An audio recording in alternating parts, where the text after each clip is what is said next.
Hello students. एक class fourth की हिंदी व्याकरण की बुक है जिसका नाम है व्याकरण शिल्प हिंदी व्याकरण एवं रचना। अब आपका सेकंड चैप्टर है वर्ण विचार, way of spelling and writing words. पिछले पार्ट में हमने भाषा के बारे में पढ़ा था। आओ देखें भाषा बनती कैसे है। मेरा देश महान, मेरा देश महान। माँ मेरा, मेरा, माँ ए र आ।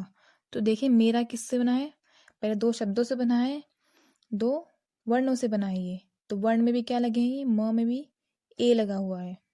ठीक है। देश में भी ऐसे ही देखिए, दे श, तो द में भी क्या लगा है, ए लगा है। फिर श में क्या लगा है, श प्लस अ। महान में म प्लस हा प्लस न, तो म में म किससे बनता है, अ से ही बनता है। ये मैंने आपको पढ़ा चुकी हूँ पहले, थर्ड क्लास में भी आपने पढ़ा होगा इनके बारे में। ह किससे बना है, ह प्लस बड़ा आ, न प्लस अ। भाषा ध्वनियों से बनती है। भाषा की सबसे छोटी इकाई वर्ण होती है। वर्ण क्या होता है, अ आ इ ई, ये सारे हमारे पूरे वर्ण होते हैं। वर्णों से शब्द बनते हैं और शब्दों से वाक्य।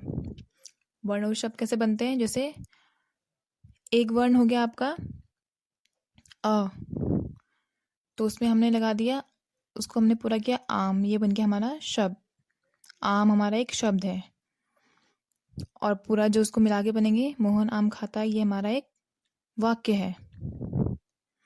वर्णों के बिना शब्द, वर्णों के बिना भाषा न तो बोली जा सकती है और न ही लिखी। वर्ण भाषा की सबसे छोटी इकाई है, इसके और अधिक टुकड़े नहीं हो सकते हैं। वर्ण के हम टुकड़े नहीं कर सकते हैं। वर्ण दो प्रकार के होते हैं, स्वर और व्यंजन। स्वर जो वर्ण किसी अन्य वर्ण या ध्वनि की सहायता के बिना बोले जाते हैं और उन्हें स्वर कहते हैं। हिंदी में स्वर 11 होते हैं, अ आ इ ई उ ऊ री ए आई ओ औ। आप इन्हें बोलकर देखिए। उच्चारण की दृष्टि से हिंदी में स्वर की तीन श्रेणियां हैं, हर्ष स्वर, दीर्घ स्वर और प्लुत स्वर। जिन स्वरों के उच्चारण में कम से कम समय लगता है वो होते हैं हमारे हर्ष स्वर। इन्हें मूल स्वर भी कहते हैं। ये संख्या में 4 हैं, अ ई उ और री, ये है हमारे हर्ष स्वर। दीर्घ स्वर क्या होते हैं, जिन स्वरों को बोलने में हर्ष स्वर से दुगना समय लगे उन्हें कहते हैं हम दीर्घ स्वर। जैसे इनकी संख्या 7 है, आ ई उ ए आई ओ औ, इसमें दुगना समय लगता है। अब है हमारा प्लुत स्वर, जिन स्वरों के उच्चारण में दीर्घ स्वर से भी अधिक समय लगे। अब इन दोनों से ज्यादा समय किसमें लगता है, प्लुत स्वर में। इन्हें प्लुत स्वर कहते हैं, जैसे ओम, हे शिव आदि। व्यंजन जिन वर्णों का उच्चारण करते समय स्वर की सहायता लेनी पड़ती है उन्हें व्यंजन कहते हैं। हिंदी में कुल 33 व्यंजन है। जैसे क वर्ग में आएंगे हमारे क ख ग घ ङ, च वर्ग में आएंगे च छ ज झ य, ट वर्ग में आएंगे ट ठ ड ढ ण, त वर्ग में आएंगे त थ द ध न, प वर्ग में प फ ब भ म। अंतस्थ य र ल व ऊष्म श श स ह। संयुक्त व्यंजन अक्ष, त्र, ज्ञ और श। वर्णों की क्रमिक सूची को वर्णमाला कहते हैं। व्यंजन के 3 भेद होते हैं, क, स्पर्श, अंतस्थ, ऊष्म। स्पर्श व्यंजन, इनका उच्चारण करते समय जीभ को कंठ, तालु आदि का स्पर्श करना पड़ता है, इसीलिए इन्हें स्पर्श व्यंजन कहा जाता है। आइए अभ्यास के लिए इनका उच्चारण करें। क वर्ग क ख ग घ ङ, कंठ द्वारा बोला जाता है। च वर्ग च छ ज झ य, तालु द्वारा। ट वर्ग ट ठ ड ढ ण, मूर्धा द्वारा। त वर्ग त थ द ध न, ये दंत द्वारा बोला जाता है। प वर्ग प फ ब भ म, ओष्ठ द्वारा। इन शब्दों को आप बोल के देखिएगा एक बार, आपको पता चल जाएगा कि आपकी होठ कहाँ मिल रहे हैं, जीभ कहाँ मिल रही है। नेक्स्ट है आपका अंतस्थ, य, र, ल, व। ये 4 व्यंजन अंतस्थ व्यंजन कहलाते हैं। इनका उच्चारण करते समय जीभ मुख के किसी भी भाग का पूर्ण स्पर्श नहीं करती, अतः इन्हें अंतस्थ व्यंजन कहते हैं। फिर है आपका ऊष्म व्यंजन, श, श, स, ह। ऊष्म व्यंजन कहलाता है। इनका उच्चारण करते समय मुख से गर्म श्वास निकलती है। अन्य व्यंजन भिन्न व्यंजनों के परस्पर संयोग को संयुक्त व्यंजन कहते हैं, जैसे अक्ष, क और श, कक्ष या शिक्षा। त्र किससे मिलके बनता है? त और र से। पत्र,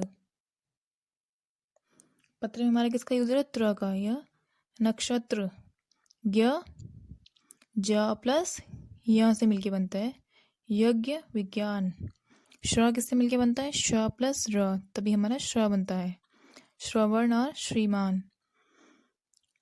द्वितीय व्यंजन स्वर रहित व्यंजन और स्वरयुक्त व्यंजन एक साथ संयुक्त रूप से उच्चारित हों तो वे द्वितीय व्यंजन कहलाते हैं, जैसे पक्का, चक्का, कुत्ता आदि। इन्हें क्या बोलते हैं हम? द्वितीय व्यंजन। अनुस्वार और अनुनासिक में भेद। अनुस्वार क्या है? हमारे प्रत्येक वर्ग का अंतिम अक्षर नाक की आवाज के साथ बोला जाता है। इसका ध्वनि चिन्ह अनुस्वार मीन्स अंकी बिंदु है, जैसे मंगल, कंठ, हंस, चंचल। ये ऊपर जो अंकी बिंदु लगती है इसे बोलते हैं अनुस्वार।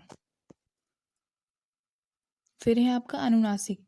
इसका ध्वनि चिन्ह चंद्र बिंदु है। इसका उच्चारण नाक और मुंह से होता है, जैसे मुंह, आंख, हंस आदि। हलंत, जब व्यंजन का प्रयोग स्वर से रहित किया जाता है तब उसके नीचे तिरछी रेखा, जैसे ये हलंत लगा दी जाती है। यह तिरछी रेखा हलंत कहलाती है, जैसे गड्ढा, स्वयं, परम आदि। अयोगवा, अनुस्वार प्लस विसर्ग, दो बिंदु को क्या बोलते हैं हम? विसर्ग। दोनों ध्वनियों ना तो स्वर है और ना ही व्यंजन। इन दोनों का कोई योग नहीं है, अतः ये अयोगवा कहलाते हैं। ये संख्या में केवल 2 आते हैं, अंग और आहा। इनका उच्चारण व्यंजनों के उच्चारण की तरह स्वर की सहायता से ही होता है। स्वर और एवं व्यंजन के मध्य की स्थिति होने के कारण ही इनको वर्णमाला में स्वरों के बाद स्थान दिया गया है। विसर्ग, इस ध्वनि का उच्चारण ह के समान होता है। इसका ध्वनि चिन्ह 2 बिंदु दिख रहे हैं आपको है। हिंदी में प्रचलित केवल संस्कृत शब्दों के साथ ही इस ध्वनि का प्रयोग होता है, जैसे अतः, प्रातः, प्राय आदि। इसमें क्या यूज हुआ है? विसर्ग का। र के विभिन्न प्रयोग। आप लोग क्लास में भी बहुत कंफ्यूज जाते हो कभी कभी, तो इसको पढ़ते हैं कैसे? र, अरहित, र के बाद वर्ण के ऊपर र लगता है, पूरा र पहले वर्ण की पाई के साथ। इस प्रकार जो देखिए डंडी खींच के भी र लगता है, ऊपर भी र लगता है। ट वर्ग में र इस प्रकार नीचे दिख रहा है आपको ना, लगाया जाता है, जैसे ट, र प्लस ट, रट, र प्लस म, जैसे म के ऊपर लग गया तो हमने क्या बना दिया इसको? कर्म। क के साथ र लगेगा तो क्र, चक्र। इसको हम चक्र नहीं बोलेंगे, इसको क्या बोलेंगे हम? चक्र, क्योंकि ये क के नीचे लगा है। ड प्लस र, ड्रामा, तो नीचे लग गया तो ड्र। किस में लगा है? ड में लगा है, तो उसी को हम बोलेंगे ड्र, ड्रामा। ठीक है, तो ये आपका चैप्टर फिनिश होता है। इसकी एक्सरसाइज मैं आपको सेंड कर दूंगी, आप इनको ध्यान से सुनिए। Thank you.